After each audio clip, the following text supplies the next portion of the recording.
Welcome to my sci-fi review. Hi folks, this is going to be a review and kind of a comparison between the 1960 Time Machine and the 2002 The Time Machine. Now, The Time Machine is a book that's been turned into a radio broadcast. They've made sequels, comic books, even was a Wishbone episode, which is actually pretty cool. But it's only been done into full-length features, movies, 4 times. Excuse me. The first one was actually 1949 by the BBC. They had a teleplay. Basically, it's a live broadcast from a theatre. Early British television was, of course, heavily influenced by the theatre, live theatre, because, well, most of the directors, actors came from that field of study and profession. The 1949 broadcast was not recorded, at least nothing survived, but from the script, it pretty much followed the book. Then there was the 1960 version, which mostly followed the book, with a few minor details that were changed. The next attempt to make a full-length feature was 1978, a television movie. It was set in the modern time period of the 70s, and the time traveler was also a scientist for a corporation who designed weapons. I'm assuming that his motivation for traveling to the future was to avoid the destruction and devastation that his own weapons would probably bring onto the planet. It seems to be influenced slightly by the 1960 version in the motivation of the time traveler. And last, there was the 2002 version, which had a lot of details changed in comparison to the book. Now, before we can commence with talking about the two movies, we have to deal with the most important aspect of both films. What are the motivations for building the time machine in the two movies? The 1960 time traveler explains to the folks he invited for his party about his interest in time. He explains theories about time being a fourth dimension and being able to travel in it. Why does he want to travel in it? Because he wants to see the future. Well, not really. That's the motivation of the time traveler in the book. This time traveler wants to escape the present. He doesn't like it. He doesn't like the way people act. He doesn't like the civilization or uncivilization he lives in. He wants to go to a future which is better, more promising, and brighter and smarter. The 1960 time traveler has made the machine to escape reality. The 2002 time traveler is motivated by the fact that his fiancée is killed. Now, he is a professor at a university with a lot of knowledge about engineering and science, and he spends about 4 years turning theory into practice. He makes a time machine to go back and try to change history. So he is very much motivated to save the one he loves. The 2002 time traveler has made the machine to change reality.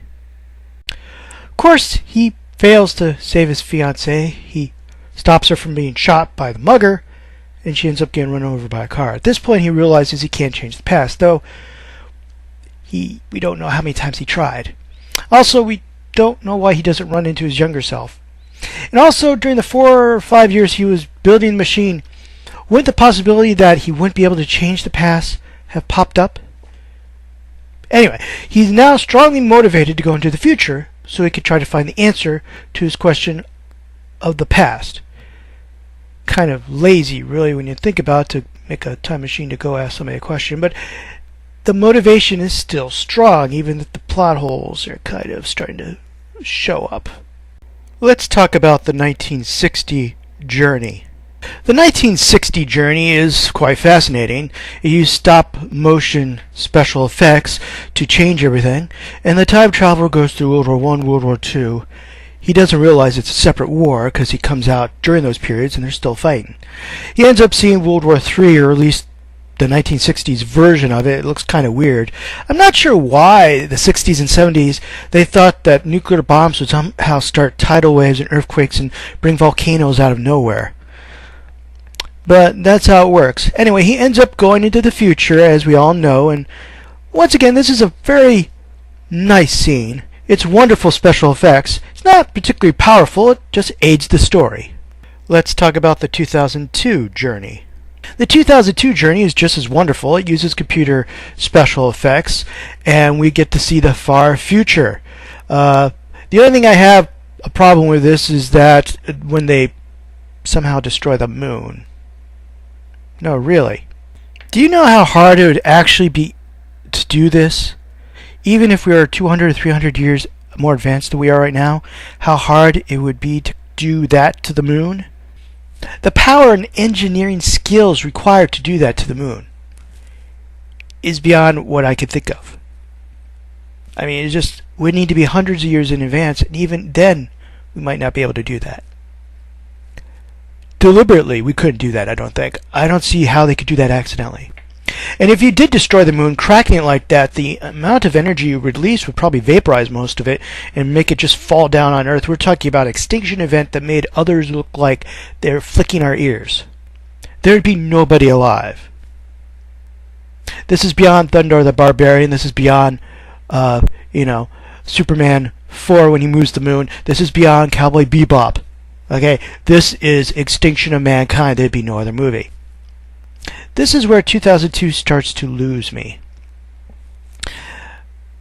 1960 special effects is dated, but it's still interesting to watch.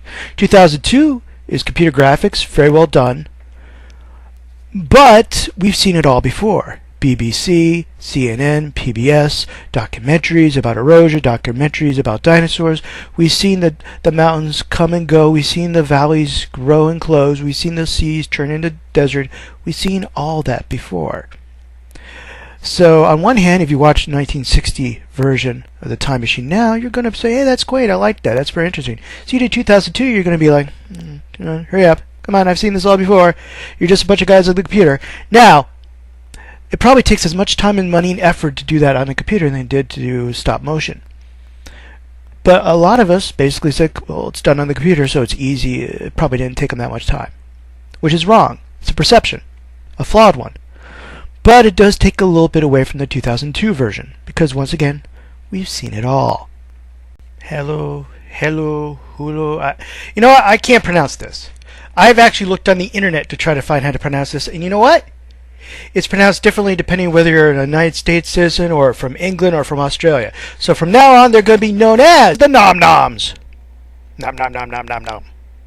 The Nom Noms in the 1960 version are obviously an isolated gene pool. They all look alike, which means probably some dominant genes took over. They're not very intelligent. They do know the English language, probably learned from the talking discs in the museum. They show very little empathy or sympathy unless something directly threatens them or helps them. They are not very interested in where the food comes from or where the clothing comes from. And they have been programmed in some way to respond to the sirens the Morlocks control. The sirens are a throwback from World War III. And when the Nom Noms hear them, they go underground, fleeing the bombs, which no longer exist, into the bomb shelters, which are actually the slaughterhouse for the Morlocks. They do follow the book somewhat. They are, in the book, you can't tell the gender apart really, and they are more the size of children. So there are some differences from the book. Let's talk about the 2002 Nom Noms.